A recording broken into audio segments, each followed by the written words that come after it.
knights in shining armor charging each other in great pitched battles. That is the popular view of warfare in the Middle Ages. In reality, most medieval conflict involved the attacking of castles, and mounted knights were not much use against stone walls. A siege against a castle could take weeks, even months. The attacking army pitted against a well-defended garrison within. By the end of the 13th century, the science of defensive architecture had reached a peak. Stone walls were built thicker and taller than ever before, and archers could easily pick off advancing attackers. To further frustrate attempts at breaching the walls, castles were situated on rocky crags or surrounded by water. But every advance in castle defense drove attackers to devise better siege weapons. During the Middle Ages, castles kept improving. They kept improving as weapons of attack got better. And tactics was this eternal balance between attack and defense. Heave! 200 years before cannon appeared in Europe, chroniclers make reference to what appears to be the ultimate 13th century siege weapon. An ingenious new form of heavy artillery that flung huge stone balls with such destructive power that castle walls were reduced to rubble. But no ancient weapon of this type has survived. Were such claims gross exaggerations, or did such a weapon really exist? To answer these questions, Nova brings together a team of experts in medieval warfare who believe they know the secret. It's chaos. It's Wednesday, I think. I don't have a clue whether or not we'll finish. Their task? To build siege machines capable of destroying a castle wall at a range of about 200 yards. I think that the thing will smash it up nicely, yeah. And with just 2 weeks to meet the challenge, a siege mentality quickly sets in. I was just saying it's starting to No modern builders have ever managed to do this before. And the whole thing could twist and kick quite alarmingly. This interplay between defenders and siegers, it's still up in the air. We could still take it, then again we could fail. It's sort of in the lap of the gods.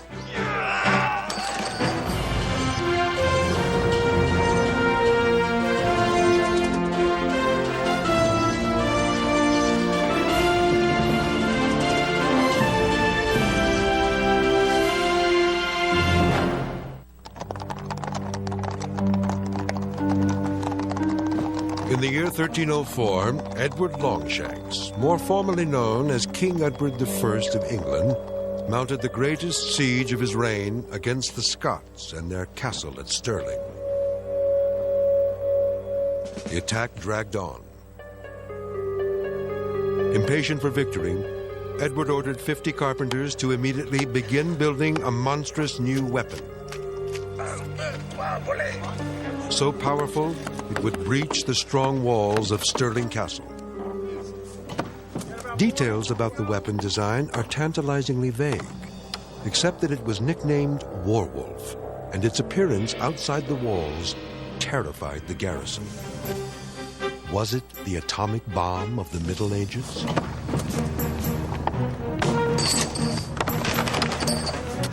With one blow, Warwolf leveled a section of wall, successfully concluding the siege of Stirling Castle. What kind of a weapon was Warwolf? What are we doing? Oh, you want to go up there now? Do you think you better take a pair of pliers up in case the... Hugh Kennedy is a Shropshire landowner and medieval armor expert. 10 years ago, he became intrigued by a picture of a machine drawn by Leonardo da Vinci. It appeared to be a device for throwing dead horses, called a trebuchet.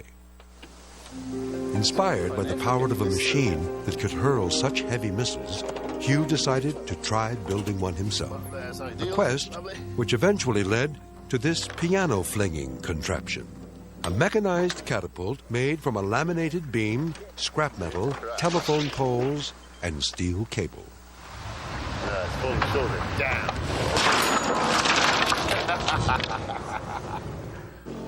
In essence, a trebuchet is a giant seesaw with a very heavy weight at one end and a much lighter missile attached to the other. As the heavier weight drops, the lighter projectile is whipped by its sling towards the enemy. Hugh is convinced that Warwolf, Edward's great wall-busting siege engine, must have been a trebuchet. If you chuck a thing that heavy at a stone wall, it'll shatter it. Stone missiles are a lot more effective than grand pianos. To test out Hugh's confidence in the destructive capability of a medieval trebuchet, Nova is preparing some hard sandstone balls weighing 250 pounds. And a wall. It's made of sandstone and lime mortar. In construction and design, it is based on the upper section of a typical castle wall of the 13th century. Hugh wants to build a trebuchet capable of knocking it down. But at a range of 200 yards, it will require precision as well as brute force. Point of view. Yeah. It's much more aerodynamic. Michael Prestwich, a medieval historian, will ensure that Hugh's next trebuchet will be based on an authentic 13th century design. And I suppose it's when it's got to the top of its trajectory that it starts coming down again, and it really looks quite frightening. Yeah. But I'm glad I wasn't standing underneath it. It'd bust up a building all right, wouldn't it? It's the first time I've seen a full-scale trebuchet in operation. To see the high trajectory of it and the way the missile and the sheer speed with which it falls, it's a fantastic sight.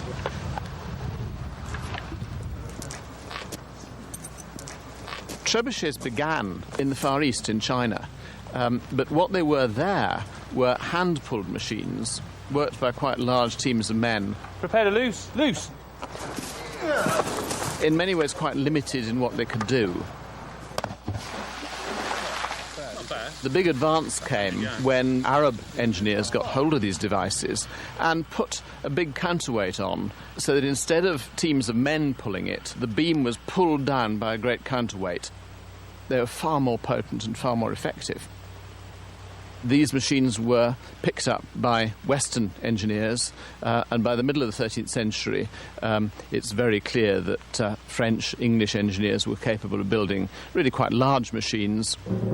Some of the best military engineers were employed by Edward I, a master of military tactics.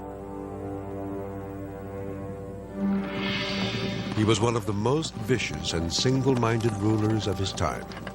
Soon after descending the throne in 1274, Edward decided to squash Welsh independence and bring Wales under his personal rule. He was a bully, frankly, and I think many people would think of him as a really nasty piece of work. He was utterly determined. Nothing was going to get in his way. Edward's strategy was to ring the mountain stronghold of the Welsh prince with a chain of powerful castles. Richard Holmes is an historian of military tactics. He built 8 new big castles, which were really state-of-the-art. They were immensely strong, well thought out. And most of them could be supplied by water, so they're very difficult for the Welsh to besiege. And Edward believed that you control the countryside by castles like this. They're like nails holding the landscape down, and their garrisons could issue out, attack enemies in the area. And until the castle was taken, nobody could really dominate that landscape. They were extraordinarily expensive to build and were a very severe drain on the royal exchequer. In the short term, though, they worked. Edward and other English lords designed their Welsh strongholds with the trebuchet in mind. For example, Caerphilly Castle was surrounded by man-made lakes, which kept the besieging army and their siege weapons at a distance. Castles were what modern tacticians would call force multipliers. They enabled the relatively small garrison to operate at the absolute maximum of effectiveness. And a castle like this is carefully organised to maximise defensive firepower. There are loopholes in the walls and the towers for archers to shoot through. And here the walls are cunningly organised so that the second set of walls is higher than the first, and therefore an attacker facing this face of the castle not only gets the defensive fire of the first wall, but he's got archers shooting at him from the higher walls behind it. It's a real nightmare. At the end of the 13th century, what was the effective range of an archer? And what was the effective range of a trebuchet? The historical reports differ. Hugh, how close are you going to have to bring your trebuchet to the walls to do serious damage, do you think? Probably 200 yards. We will need to be within that to smash it up. At 200 yards, is Hugh's trebuchet out of range of archers defending the castle? To find out, a dummy representing the trebuchet's chief operator is placed at that distance. I'm sure an arrow would land amongst us if we're at that range. That you can easily shoot 200 yards with that massive bow of yours, can't you? Yeah, well, but 300 yards. Yes.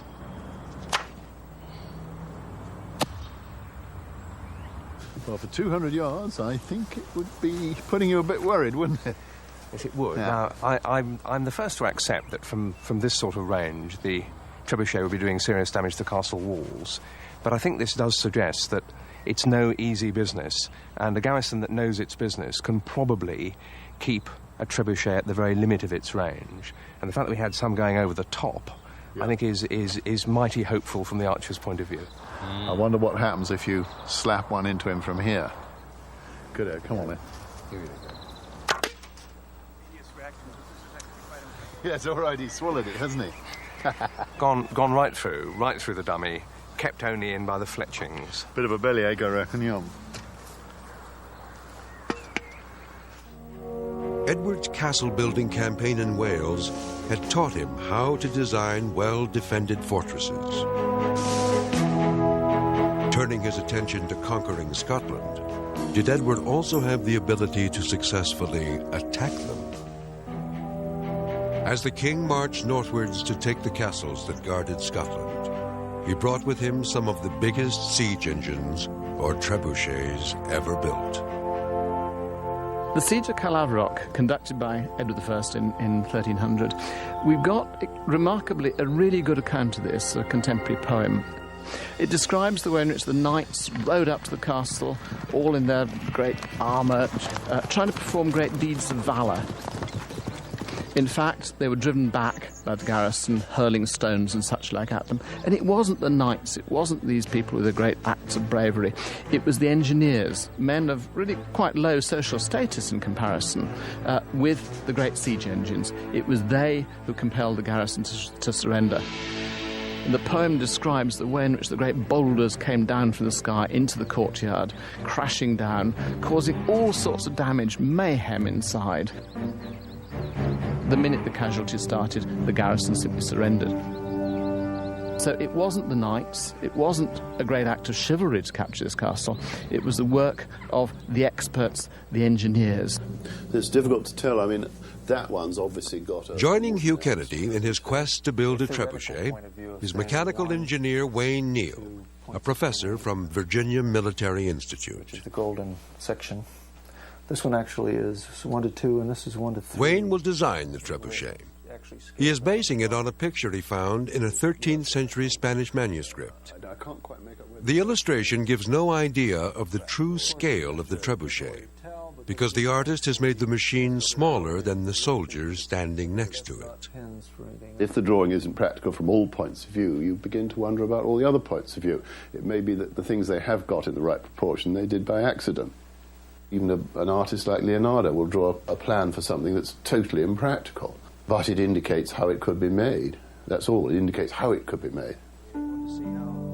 With the manuscript as a starting point, Wayne uses a combination of engineering theory and trial and error to come up with a working model.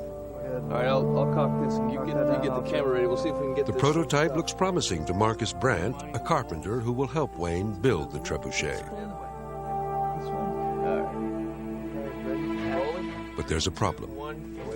The model rocks dangerously. This would be a serious flaw in a full-size trebuchet with several tons in motion. The machine basically tends to want to tip forward. As that weight comes down, it wants to drop straight down. So it tends to pull the machine forward, making, in this case, tip. To resolve the problem, Wayne re-examines the medieval illustrations of this type of trebuchet. He's struck by the fact that many have wheels, so he decides to build a new model.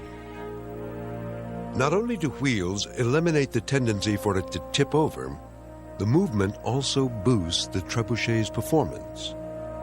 Shoot away, come on. Hugh doubts that wheels will make a trebuchet throw farther, so he insists on a demonstration. For the first throw, Hugh holds down the model. The projectile travels 20 feet. Now let's try it with letting it loose. Letting it loose. Yeah, well, it's certainly better, isn't it? Yes. I don't have enough When the trebuchet is allowed to roll, the missile goes an extra 10 feet. Why? The falling counterweight drives the trebuchet forward.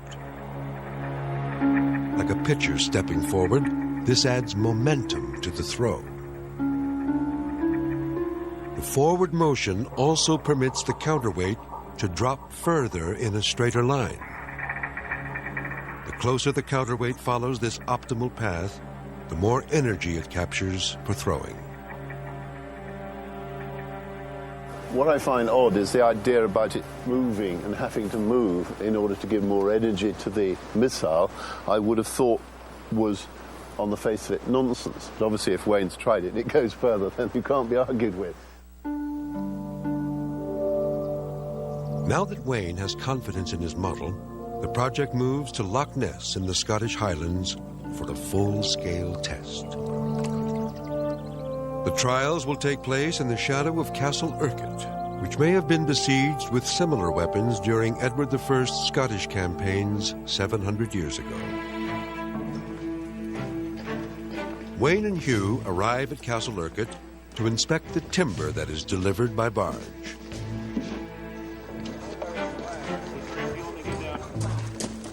As in the Middle Ages, heavy-duty English oak is the choice for building the carriage and trestles.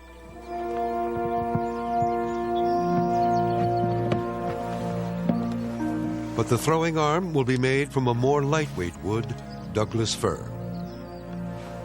Wayne calculates that a tree trunk of at least 2 feet in diameter is needed to withstand the stresses of hurling 250-pound balls. How about this one, right? It's the right size. Yeah, that would be the right diameter. It'd be a shame to cut that down, wouldn't it? Yes. Let's get the chainsaw and whack it down. We would have. There you go.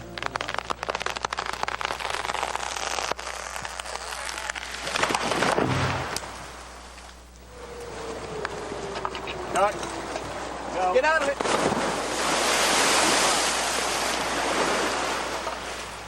Haul away! After it is floated across Loch Ness, the log is quickly hauled ashore. You're okay. Work immediately begins on hewing it into an 8-sided throwing arm.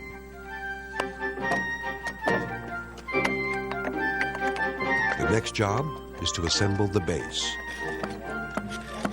40 carpenters, mainly from the United States, but also from Britain and Germany, have volunteered to spend their vacation here. They're all timber framers who specialize in traditional construction techniques. Without nails, they connect large pieces of wood using mortise and tenon joints. Beautiful, beautiful. 2, 3. Okay. 1, 2, 3. While the timber framers immerse themselves in medieval methods, Wayne employs the tools of a modern engineer to check and recheck his design. In particular, he's hoping that the wheels will give him the same boost in performance as they did on the model.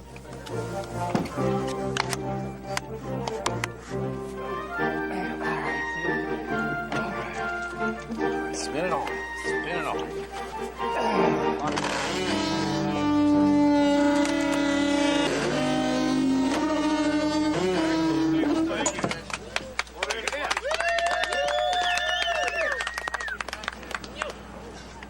Up at the target wall, work is almost complete.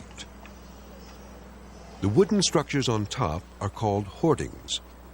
They provided additional protection for defenders during a siege. Attackers would build similar barriers to protect the Trebuchet team from arrow fire. Well, this is the target wall that we've got for the Trebuchets, a modern reproduction of a castle wall. It's a pretty good reproduction, I think. It's got all the details of the crenellations, and what's important about it is the width. It's a good 5 foot thick. The way that it's formed is that there's an outer skin on either side, and within that a fill of rubble and mortar. And that provides a very solid core. This is exactly how they did it in the Middle Ages. And I'm very glad that I'm not standing here while the trebuchets are actually shooting. The target wall is modelled on the outer walls of Harlech and Caerphilly, two of the best defended castles in Wales. Faced with the daunting task of taking a castle like Caerphilly, what siege tactics would an attacker adopt? A castle like Caerphilly, like this one, presented an attacker with a knotty problem, because it's got layers of defences with sandwiches of water between them. A bit like the layers of an onion. So an attacker arriving here would encounter the moat, a water defence, so that he couldn't mine underneath it without his trenches being flooded. His best bet, if he possibly can, is to take the place by surprise or by guile, to trick his way in, to get in before the garrison's ready for him. If he can't do that, he's then got to mount a formal siege. And ultimately, he'll starve it out. Gates had once been a castle's weakest point, but by this stage in history, they've become its strongest. They're defended by gatehouses. These are great, powerful towers with arrow slits in them, so that anyone attacking the gate is subjected to close-range fire. And there's a portcullis, which drops down just behind the attackers. And even if an attacker does manage to take the gatehouse, then he's got another moat, 2 more gatehouses, and he's got to do the whole rotten business all over again.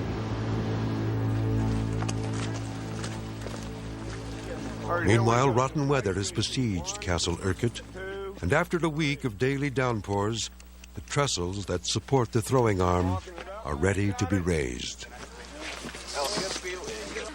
Pull, pull, pull.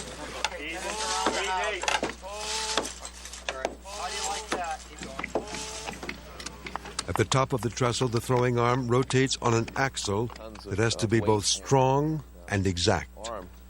And the counterweight, so it has to be fairly precise. Marcus Brandt has taken on the job.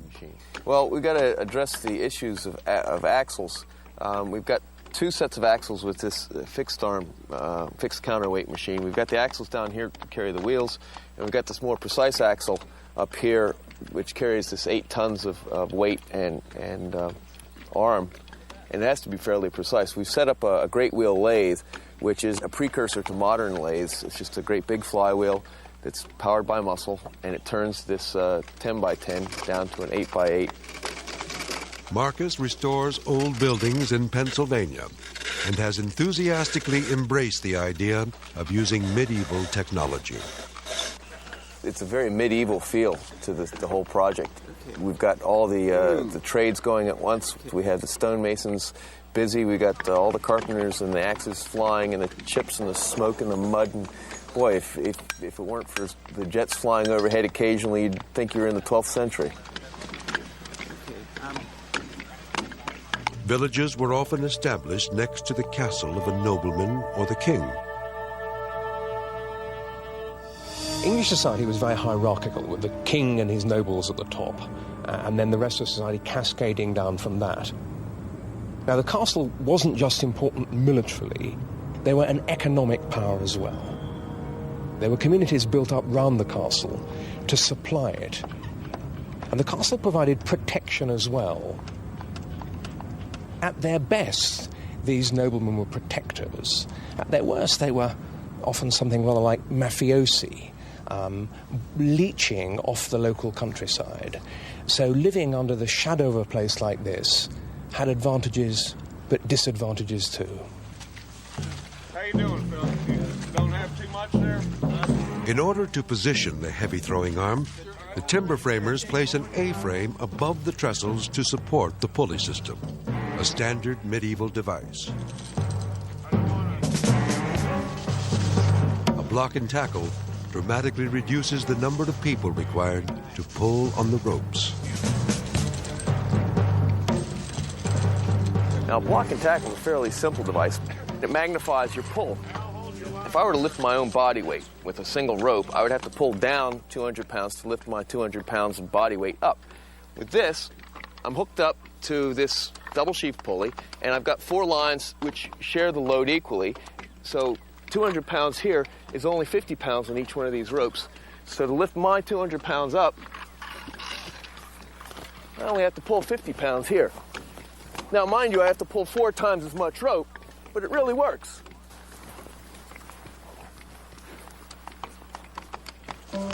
The next phase of construction is the most dangerous. Without the help of a modern crane, the timber framers must trust the strength of 2 slender poles and the rigging of their ropes in order to raise the 1-ton throwing arm. One accident, one slip, one failure hidden in the heart of this timber, and we're out of business. Simple as that. Yeah, go ahead. Go ahead. Thank you. Washing's clear.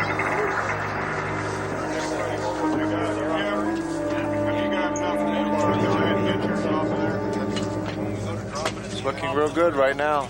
It's going right on in there like we planned. So. We are there. We are in place. With the throwing arm in position, Wayne needs to attach weights that will power the machine. He chooses lead because he believes lead was used for the counterweight of Warwolf, the mysterious and terrifying siege engine that clinched the assault on Stirling Castle. There is good historical evidence for this. In a letter Edward wrote just before the siege, he demanded that lead be removed from all the churches. One of the things that they needed for the siege of Stirling was heavy weights for the counterweights on the engines, and they sent orders out to strip all of the church roofs in the entire surrounding area. So all of this lead sheets would have been brought to the siege and then melted down in order to form the counterweights.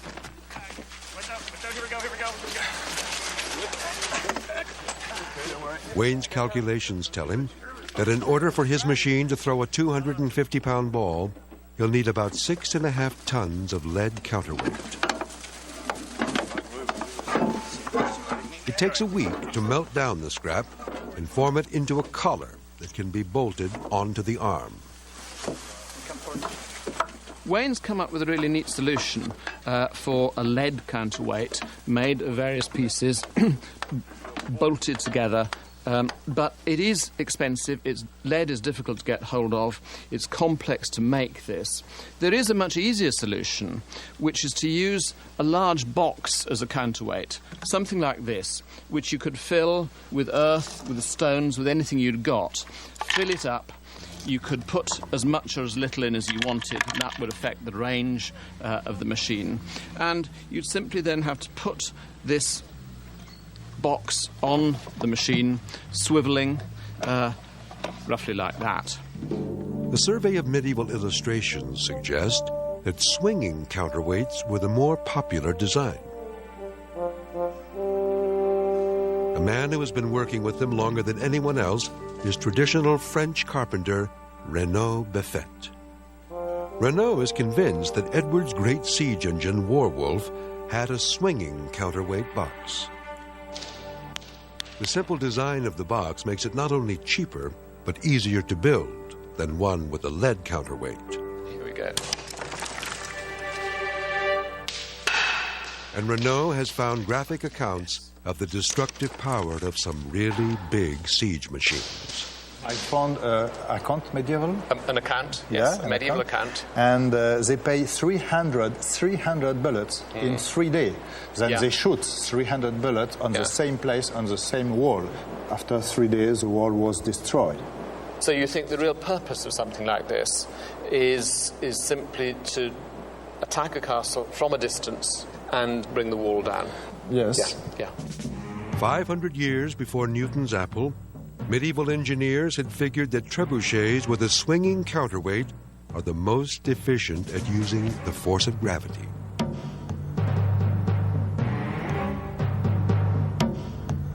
Like adding wheels to a fixed counterweight trebuchet, the hinge allows the swinging counterweight to descend further in a straighter line, capturing more energy for the throw.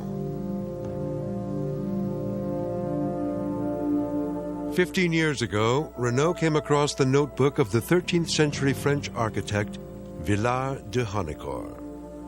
In it, he found the plan for the base of a trebuchet and a description of the swinging counterweight box.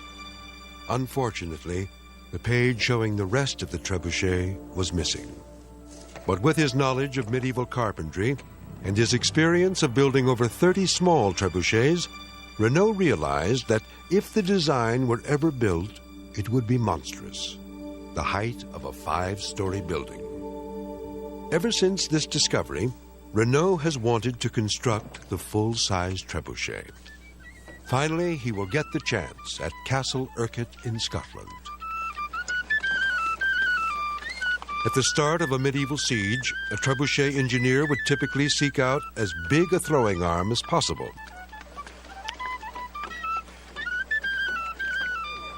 Renault inspects a good-sized oak log that he hopes will be suitable. Using the same geometric principles employed by the medieval engineers who built castles, cathedrals, and siege machines, Renault starts designing his trebuchet. The key decision is where on the throwing arm to position the main pivot point or fulcrum. Medieval engineers worked this out by observation.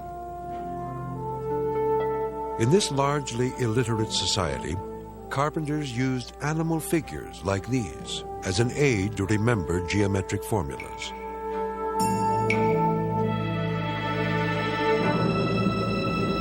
Now that Renault knows where to put the main axle, he can design the trestle, base, and capstans to raise the counterweight box, because they are all sized in proportion to the throwing arm.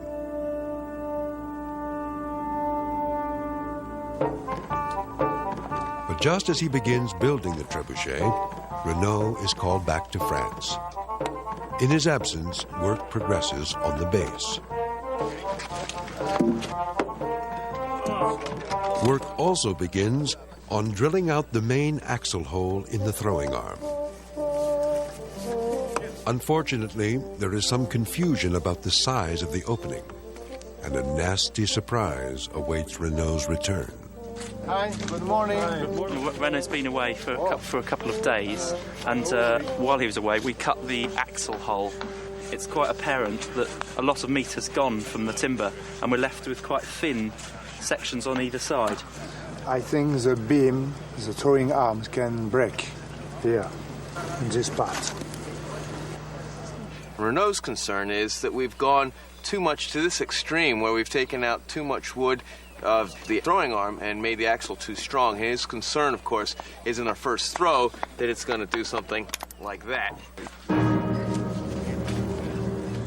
Renault is left with no alternative but to hope that a couple of planks will be strong enough to splint the weakened throwing arm.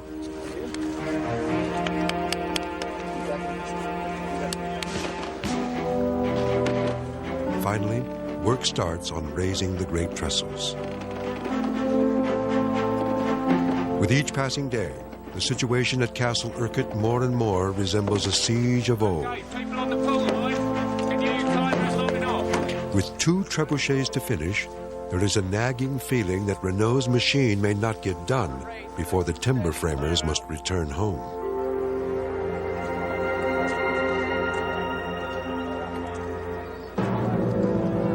Over at Wayne's trebuchet, work on attaching the lead weights is finally finished. All that remains is to cock the arm. Even with the help of pulleys, this requires 40 people.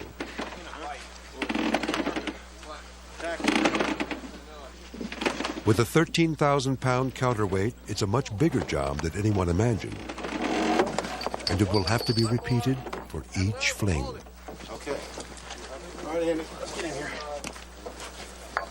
The trigger mechanism is not strong enough and buckles alarmingly as it takes the full weight of the throwing arm. It's bending as we're releasing the arm, and we're wondering whether it can hold the weight right now.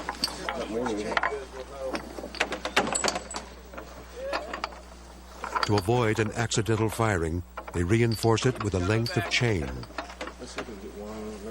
We've got lots of engineers on this, and maybe they've got it right, but I think it's quite difficult to get it right. It's chaos.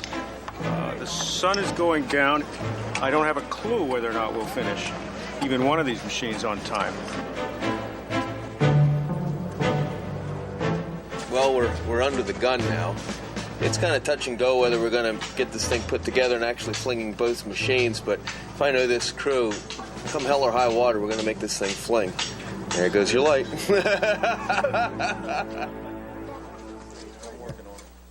The next morning, a 250-pound sandstone ball is quickly positioned in the sling for the first throw. I'd rather have it below the sling. It's got about a 50% chance of going in the right direction. It could go in the lake there by mistake, because these adjustments are not well known to us. You ready? This is it. 1, 2, 3, fire in the hole!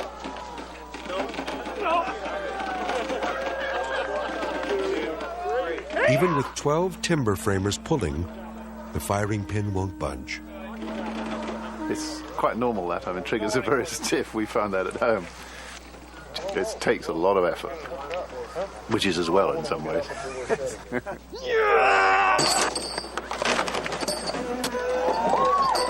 Despite Hugh's predictions that a trebuchet on wheels would shake itself to pieces, the reverse is true. Wheels dampen the recoil. Everything appears to be working as Wayne predicted, except the range. The ball only traveled about 170 yards, falling short of the wall. What are we? 30 yards short and about 5 feet low. I thought it was flat, which means we got to, I think, shorten the sling so it releases sooner and goes higher, which should get us to the wall.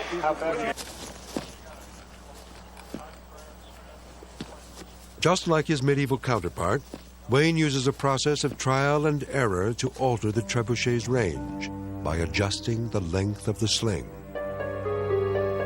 With the first throw, a long sling resulted in a late release and a low trajectory.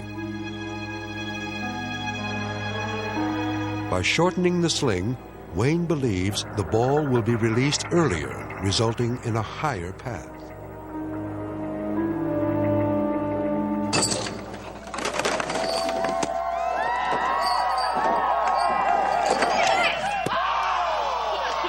Wayne's adjustments have the desired effect. The second throw has perfect range, just missing the target to the right by 2 feet. I think we took the king's ear off. Good job, Wayne. And so it needs a slight adjustment, and then we're going to be a direct hit. Tomorrow is another day. What will be the last day for Wayne and his team dawns, with the wall still intact, but clearly under threat. Meanwhile, Renault's trebuchet is still not finished. This morning, they rushed to complete the counterweight box that is hinged to the throwing arm. We've got the one treb built. The other one is about 99% of the way there. We flung 2 stones last night with Wayne's Treb, but we really don't want to let Renault down, and we don't want to let ourselves down. We really want to see this thing fly before we go. Still, with time so short, it's unclear that Renault will get a chance to fire his trebuchet at all. Why? Well, at some point it's kind of fun. Yeah, we're off the ground here. After last night's narrow miss, Wayne's trebuchet is repositioned to be more in line with the target. All we're doing is shifting it slightly to the left. We're throwing to the right a little far, so we've shifted about 1 inch, so that hopefully we'll be dead on center. With the same 250-pound ball as yesterday, and the sling at the same length, Wayne believes he is now dead on to hit the wall with his 3rd attempt. 1.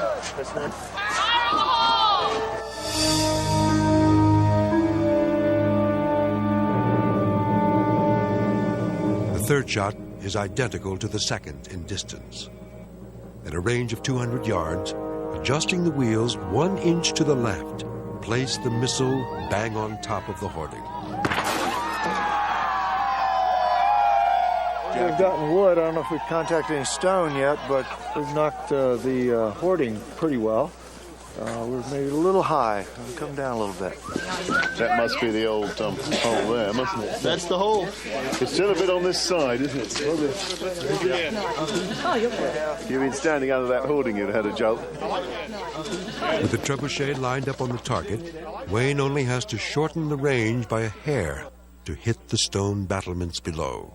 So this time what we've done is lengthen the sling about 6 inches. So we're hoping to fire a little bit flatter and get the top of the hole, top of the wall. Quite difficult, I think, probably, isn't it, on those small adjustments? I mean, do you think? Yeah, small adjustments are difficult to do. We could perhaps not get so lucky this time, but it's been very good so far, hasn't it? Worried that this may be the last attempt, Wayne makes a sudden change of plan. Fire in the hole! He replaces the 250-pound ball that he's been using with a jumbo 300-pounder.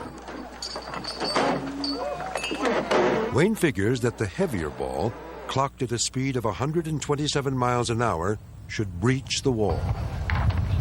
But he's wrong.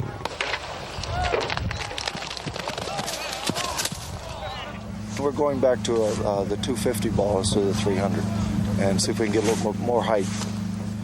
They've only got time for one more shot, the American team, and, well, they've been very near, but they might miss it again. And if they don't get it, do you think you can get it with yours? Maybe we are more lucky and we can destroy this wall. Yeah. Well, we'll see. It's French against Americans. So no, it's not. No. It's not against. That's your way. Putting on their kilts for good luck, Wayne's team rushes to get in one final shot.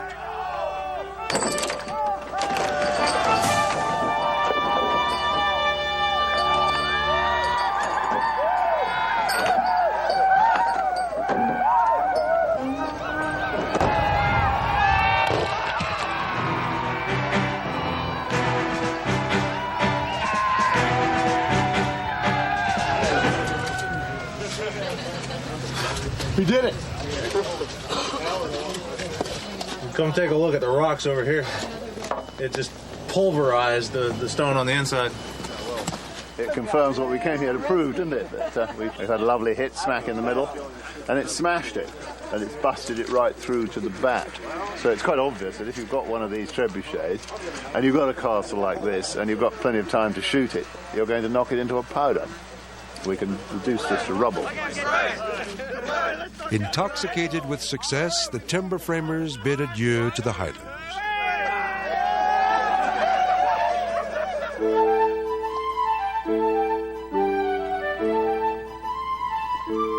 But the next morning, Renault is heartened to find that he's not been completely abandoned. You know, if you put your safety chain on... Ed Levin and a handful of the Americans have decided to stay on in Scotland to help finish the job. I'm sure it's good enough. No, it's linked into the second hook. What happened? The biggest concern is whether the throwing arm has been fatally weakened at the point where the main axle passes through it. To avoid stressing the arm, Renault decides to only partially load his counterweight, using 4 tons of sand in the 12-ton capacity box. But there are risks to this approach. We're all suitably cautious in having the 250-pound sandstone ball end up in the castle wall rather than in the loch or drop down on the machine or any of the other places it has historically been known to go. Come on, come on, come on. Nobody knows quite what they're doing, so that was what makes it fun. Big cheese. A moment of birth. And terror. Yeah, well, birth is usually accompanied by terror. Now we are ready for shoot. It's getting me nervous. 3, 2, 1, fire in the hole!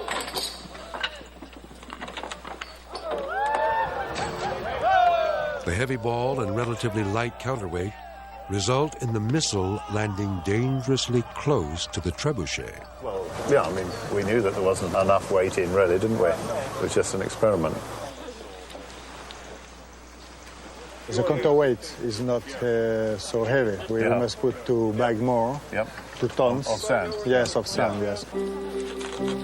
2 more tons of sand are added. I don't think there's enough weight for it to go really well yet. This machine wants a lot of weight, 10, 12 tons probably, to make it go properly. Renault thinks if we keep putting little bits in, he might just get there without busting the axle, which is natural, of course, because it's his machine. Fair enough. We are going to get a good shot. I'm sure.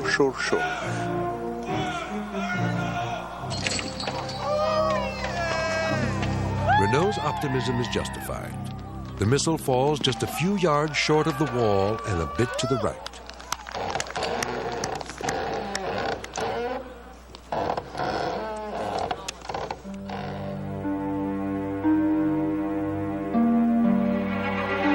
The team decides to give it one more day. But the next morning starts with snow, followed by a heavy downpour. Well, basically, we're at the last day. We've got between the rain and the mud, we've got a rigger's nightmare. It's really taking its toll on the ropes. The mud grinds in and it starts tearing up the fibers. The water helps make the ropes stretch. If you look around the place, there's ropes in the mud, and no rigger likes seeing that. So we're doing the best we can to keep our ropes clean, but it's an uphill battle. Last night's final shot was short of the wall because it was thrown too high. Renault believes the sling is slipping off its prong too soon. So to delay release and lower the trajectory, the prong is bent forward.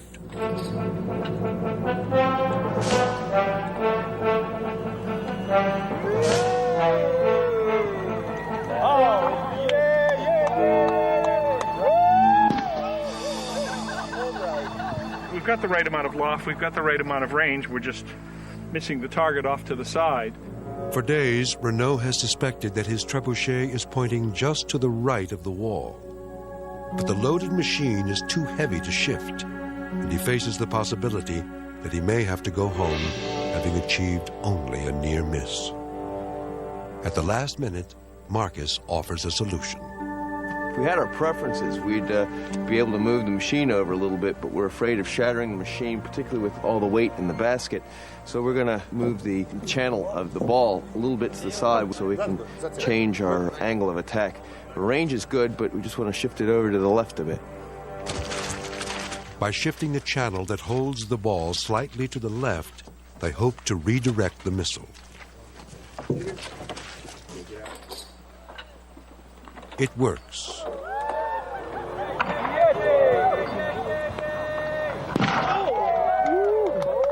Almost.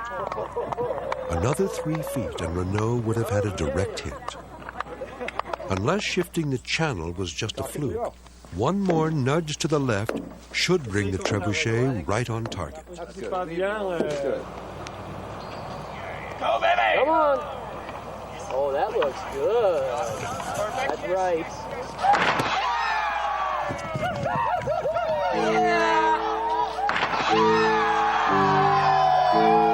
After 2 throws, which are slightly high of the wall itself, Renault orders a minute adjustment of the prong in order to lower the trajectory.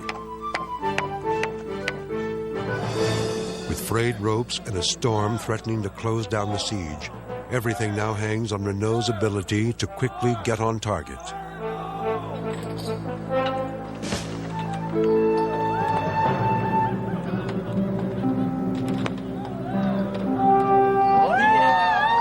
And he does. A bullseye on the battlements. Well done, buddy.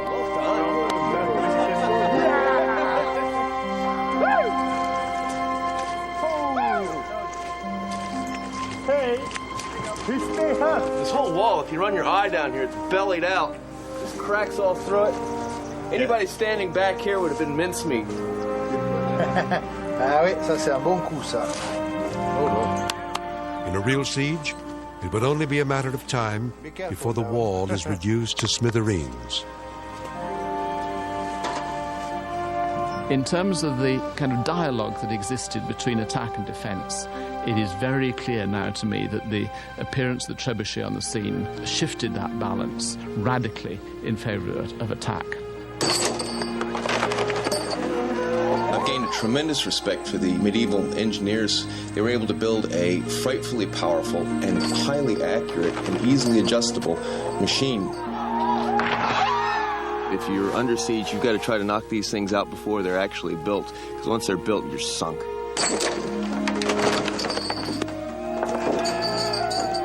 Well, the trebuchet is this big machine who can break the wall, and also a trebuchet must be the wolf wall. Wolf wall? Wolf. It's so difficult. We must change this name. Wolf.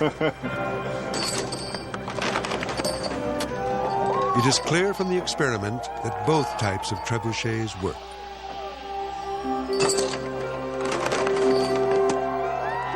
Because it could so easily be increased in weight, the swinging box design was the improvement that tipped the balance in favor of attack. So the great wall-busting siege engine Edward employed at Stirling Castle was almost certainly a trebuchet with a giant swinging counterweight.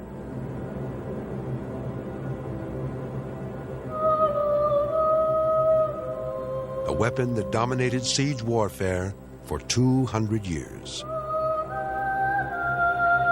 It was not until the late 15th century, the end of the Middle Ages, that the superiority of cannon clearly emerged, and the trebuchet vanished into the mists of time.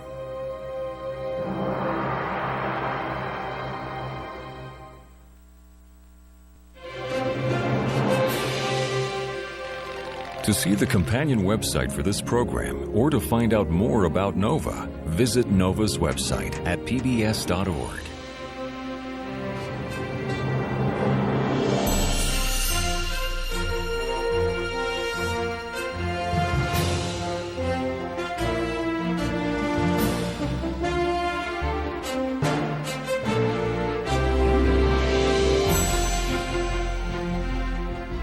To order this show or any other NOVA program for $19.95 plus shipping and handling, call WGBH Boston Video at 1-800-255-9424.